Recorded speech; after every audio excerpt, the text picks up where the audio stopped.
There's certainly a fair bit happening for Tex Perkins at the moment. There's the new Tex Perkins and the Fat Rubber Band single "Brand New Man," the tours, of Yeah. course, and also the upcoming album. Certainly sounds like you're keeping busy. Um, yeah, and that's not even half of it.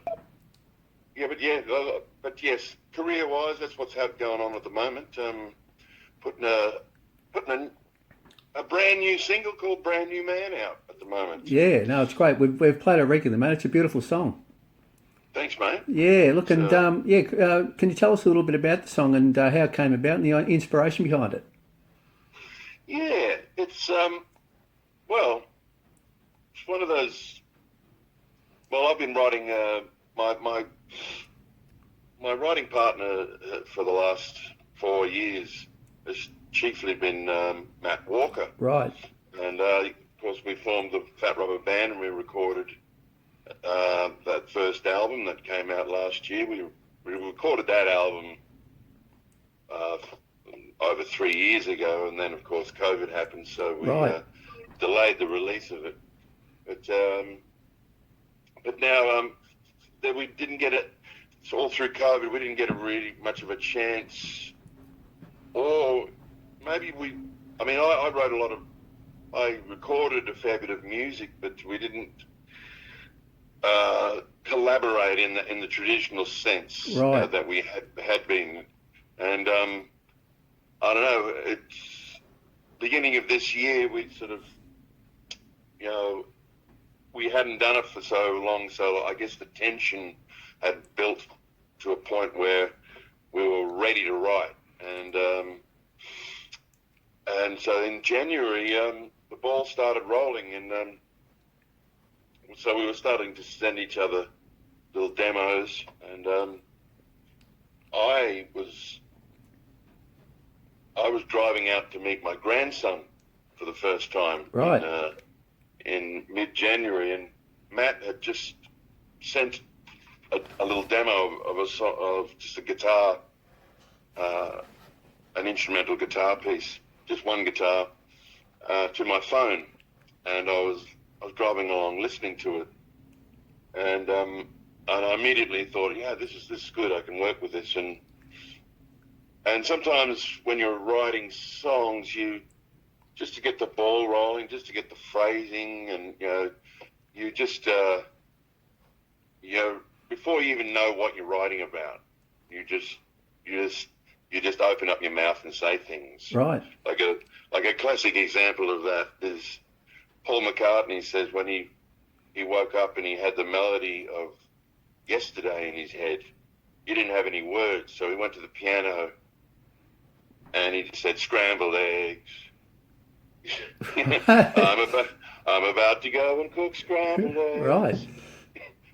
So I employed that kind of approach where I was driving my car, so I literally started just describing exactly what was going on, and so the lyrics became, "I'm heading out to see my kin, Right. with only one arm getting burned." So it's mid-January, and how when, often your right arm is in the sun and your left arm is in the Right. shade. Yep. So and then to a place I'd never been, but my car knows where to turn, because my Siri was was guiding me, so the car was talking to me. Right. So that ended the lyric, and then that next line was, "I'm off to meet a brand new man," referring to my grandson Ernest. Right. And as I say, I was just blurting out these lyrics just to get the ball rolling, but it actually led me to the theme, the title and the theme of the song, which is "Brand New Man," and then and it all fit beautifully, and so I thought, well, actually, this isn't gibberish. There's something here, Right. and so I kept all those lyrics, but then I expanded upon the idea of what, the song wasn't going to be all about Ernest or my meeting of Ernest, but but the idea of what is a brand new man. Like often it gets attributed to somebody that's sorted their shit out. And Right. Yeah. whatever that shit may be. Yeah. They're a brand new man, and I explored that idea. So, and I think it's the willingness to, the willingness to change for the better, for the sake of your loved ones. Yeah. Yeah. Look, if we can talk about the current tours for a moment. You're currently touring with Matt Walker, of course, and you just recently performed several dates in New South Wales. And Yes. Starting this week, it's Victoria's turn, including us here in Warrnambool. We can't wait to see you and Matt performing live.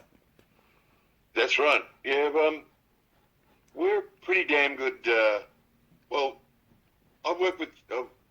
I've worked generally when you, as a working musician, duo. Duo format is kind of the most cost-effective and the most adaptable, and also, I think, cost-effective and adaptable, musically. Right. And I've worked with other people in the past, like Charlie Owen and Murray Patterson and James Cruikshank as a duo format. But Right. those guys were kind of specialists in certain areas of my back catalogue, and weren't particularly good at representing other parts of my back catalogue. Like, Right. for instance, The Cruel Sea. With Matt, I pretty much can go anywhere in my back catalogue, as well as the songs that we're writing together. I have finally someone that I can literally go anywhere into my back catalogue. The ballads, the up tempo stuff, the heavy Great. stuff. Yeah. So there's quite a sonic range in our duo set. We can be quite acoustic based and understated, and it's concentration on the lyrics, and then we can get quite loud. Great. Matt has quite an extensive pedal board. Okay. So we're going to hear you pretty loud and Warrnambool on Friday night at some Yes, part. well, Great. you'll have a rocking good time, but Good. Great also stuff. we might bring a tear to your eye too. Yeah, fantastic. Look, we need to talk about. You talked about the Cruel Sea, mentioned the Cruel Sea, but we need to talk about the Be Suburban and the Cruel Sea for a moment, if that's okay. Look, both legendary bands, of course, revered and hugely successful. What were those days like for Tex Perkins? They were pretty wild and Right. and action packed, and probably those years were sort of working towards something, and then especially with the Cruel Sea, sort of we kind of reached our the career zenith when in '93 with The Honeymoon Is Over, selling a lot of records and getting a lot of awards. Right. But to tell you the truth, as action-packed career-wise, it was difficult to enjoy at the time. Because I know, even though every band wants to have more people hear their music, and they want bigger crowds each time, but sometimes success, that it can be quite overwhelming. Right. And Yeah. it was for quite a few members of the band, and I think personally we all went off the rails a bit during that period, and didn't enjoy it. Right. I would have liked to have had the mind and perspective that I have now then. Yeah. Yeah. You know what they say, youth is wasted on the young. Yeah, absolutely, yeah. We're likely to see the Beast of Bourbon back in action anytime soon. It's more likely than the Cruel Sea. The Cruel Sea, we lost James, who was a keyboard player and second guitar player, and he was also who would harmonise with me. So he was kind of an important member. He wasn't a central member, but he was quite important. And the rest of the guys really, I don't know whether they're that into it. Right. Really, I think they've sort of moved on with their lives. Right. So yeah, it's, I don't know. You never know. Seeing some version of the Beast of Bourbon, or the Beasts as we refer to them these days, Yeah. is more likely than seeing the Cruel Sea ever again. Right. I'm getting the feeling.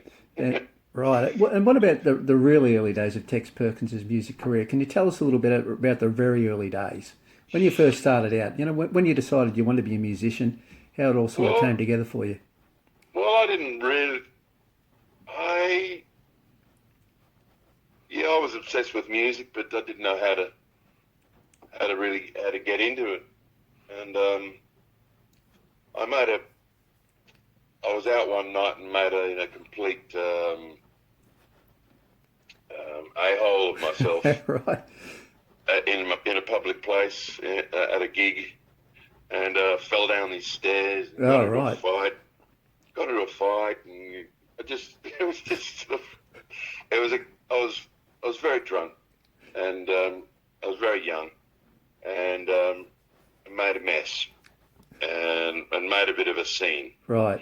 And about a month later, these two guys came up to me at a different pub and said, "You were that guy that at that pork gig at the Communist Hall, weren't you?" And I sheepishly admitted, "Yes, that was me." And they said, "Do you want to be in a band with us?" Right. So they had no idea whether I could sing. You had the right sort of personality or something, did you? Or... Yes, they knew I could make a scene. They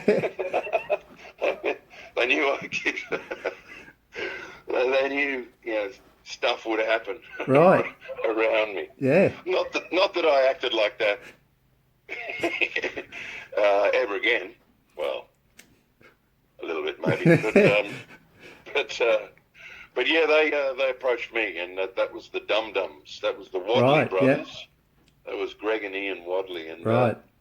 I credit them with discovering me. Fantastic. And lo and behold, they put a microphone in front of me, and I could make sounds. Right. And I won't say I could sing, but I could make sounds. Right. Yeah. that came out of my mouth. Yeah. And I discovered that I had quite a deep voice, and I was quite loud as well. Another a positive. Great. Especially in those days. Yeah, absolutely. With look, before we let you go, and I know you've been asked this a million times before, but if you wouldn't mind, how did the name Tex come about? I know your name's Gregory Stephen Perkins. Yeah, it's a good name. Anthony. Don't forget Anthony. That's big Catholic confirmation name. Right, I forgot that. Sorry. Yeah, it's not widely known, but Gregory Stephen Anthony Perkins.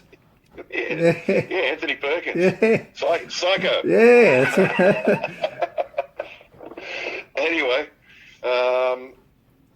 well, that was kind of like the post-punk days, and they were the days of like in the punk era, nom de plumes and pseudonyms were rampant. Johnny Rotten, Sid Vicious, Richard Hell, all these names, and then also the bands that I was into at the time. There's a particular band called the Cramps, right, who I loved, and their singer was called Lux Interior. And so we used to throw around, just for fun, imaginary punk names, and there was this, we came up with one called, that was Grit Savage. and there was a point in time I possibly could have become Grit Savage. Yeah. but we used to write Grit Savage, in graffiti, on walls, as if he was a real a real person. Right. But and then one day I think I said Tex Deadly, and then Greg Wadley, who was the bass player, and he was slightly older than the rest of us. He was kind of, I guess, a pseudo manager. He found us gigs, and he said, "That's not bad, that one." Right. And, but he never said another thing to me until I turned up to the gig, and then the gig said Tex Deadly and the Dum Dums. Great. So he'd, without my permission, changed the name of the band, and I guess I was Tex Deadly. Right. And so that people love, as soon as it was an option, people were calling me Tex all the time, right. rather than Greg. Right. And then down the track, I dropped the Deadly and kept the Tex. Great. Yeah. And stuck ever since. But you can call me Greg if you like. Oh, okay. No, I think I'll stick to Tex. I like Tex. It's a great name. Yeah. Thanks so much, Tex, for joining us today. It's been an absolute pleasure, mate.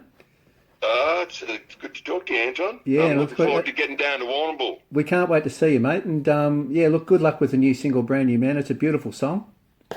Thanks, mate. We'll be playing it. Yeah, can't wait. And we'll be playing all sorts of stuff too. Great, yeah, and and also the new album, mate, Other World. Can't wait for that. Early in February, we think it's going to be great stuff. Thanks, mate. Talk to you again soon, Tex. Thanks so much. It's been a pleasure. Okay, mate. Bye. See ya. Bye.